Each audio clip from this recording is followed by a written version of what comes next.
I'm Reverend Elzia Sekou, the senior minister at CSL Denver, and this is your Black History Moment. Today we highlight the life of Malik El-Shabazz, also known as Malcolm X. Malcolm X was born Malcolm Little, the fourth of seven kids, on May 19th, 1925, in Omaha, Nebraska. His mother was an activist from Grenada, and his father was an outspoken Baptist minister from Georgia who was a follower of Marcus Garvey and a local leader of the United Negro Improvement Association. His father was killed, they say, by racist whites, and his mother had a nervous breakdown. And after that, Malcolm was placed in the foster care system along with his other siblings. He later moved to Boston, where he lived with his sister after he was turned down or after he was disappointed by a teacher in high school who said that he could not have an aspiration, or he should not have an aspiration to becoming a Negro lawyer. Once in Boston, he took to petty crime and got involved in some serious situations with the law and found himself in prison, where he was introduced to Islam and the teachings of the Honorable Elijah Muhammad.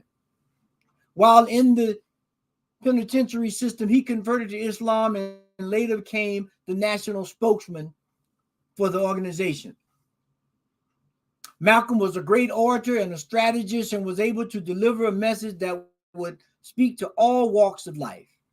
After leaving the Nation of Islam and making his pilgrimage or Hajj to Mecca, he came back and changed his name to Malik Shabazz and started two organizations, the Muslim Mosque Incorporated, and the Organization of African American Unity. These two organizations were built around the religious needs of our community and the political needs of our community. And Malcolm was making forays into the United Nations and other countries around the world. However, on February 19th, 1965, at the age of 39, Malcolm was gunned down in the Audubon Ballroom, supposedly by members of the Nation of Islam. However, this year, the New York City Police Department admitted to not following leads in the case, and the charges were dropped against the three men who were accused.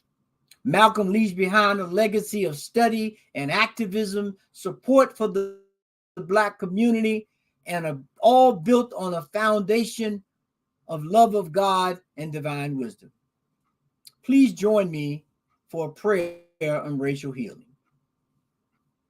So knowing that there's only one life, that life is God's life, and that life is our life now, and that it is present in everything within the universe, activating and animating and ensuring that each one of us has the divine spark within us to ignite and become leaders in our own right.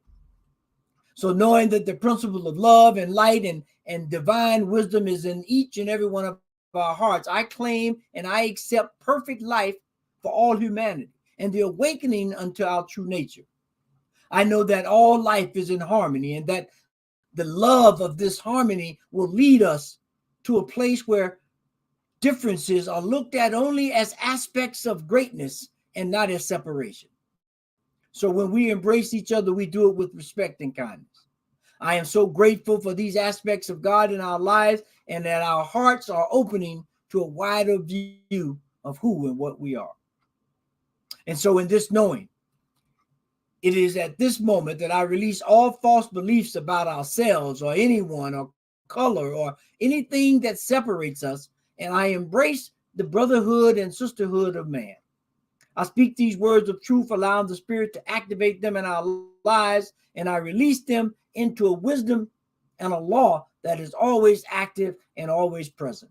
And so with that, I say, and so it is. Amen, amen, amen. And until the next time, thanks for watching.